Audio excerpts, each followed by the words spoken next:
Hey everyone, I hope everyone's healthy and safe out there. It's Kevin from It's a Music Podcast again. Phase 3 obviously started yesterday in Saskatchewan of the reopening plan. And I would encourage everyone to stay safe and respectful of the businesses as they figure this stuff out and rejig their business practices. Service might be a little bit slower. There might be some stuff that you just can't do yet. So work with the businesses as they get through this, and hopefully we can be sensible and keep this phase 3 and beyond sustainable and in place permanently moving forward, and we don't have to go back to anything being closed. I wanted to let you know about tomorrow's episode, which is a conversation with the talented and very lovely Oral Fuentes. We chatted all about all sorts of things, from his upbringing in Belize through to playing live, and his start off with music and how he started playing, who he was listening to, and then on to moving to Saskatoon and also starting up the Saskatoon Reggae and World Music Festival, which is a very, very cool thing that he does, and really doesn't make any money from that. That's just comes from his passion for music and exposing Saskatchewan and Saskatoon to a broader sort of swath of music. Next week's episode, as I let you know last week, is Jay Semko from the Northern Pikes. And I wanted to let you know that the episode after that is a guy named Mark Kleiner. Now, I didn't know anything about Mark at all. Randy hipped me to his stuff. He was sort of active more in the early 2000s, especially out in BC. And the Mark Kleiner Power Trio album, Love Tonight, from 2002, you really, really should check out. It's absolutely killer.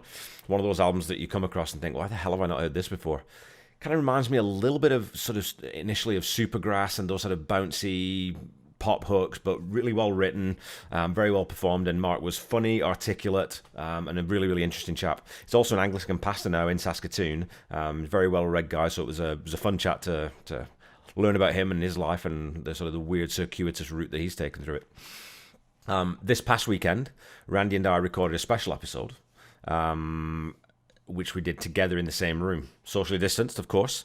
But we thought that we'd throw in a few episodes, just us talking about different aspects of music, just to shake up the format and try to keep things somewhat interesting. And so that one was shot and is about live performances. So we each picked 3 live performances that are either meaningful to us or we thought we had something to say about or would be interesting to the other person. So we'll have that out at some point for you, and hopefully that's something that you guys enjoy. I should also mention that we have had an abundance of Y chromosomes on the show so far. We're hoping to change that in the coming months, and if there are any female artists or people within the music scene who you think we should be talking to and you think would be interesting for other people to hear from, please let us know. We're always looking to broaden that discussion, and we do have a few leads on a couple of different people who will hopefully shake things up. Don't forget, as always, to check us out on our other social media challenges, and please, again, subscribe to us on YouTube. We sometimes share things on our other platforms that we don't share on Facebook or on Instagram or Twitter, and you can check us out, as always, at HFIAM Podcast. Thank you very much to everyone who's been tuning in so far.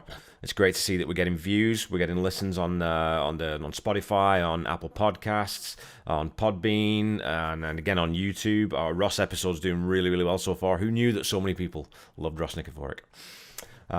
So yeah, stay safe, stay healthy, have fun, enjoy getting back together with some people in controlled, safe ways, and we'll see you tomorrow for the episode. Bye-bye.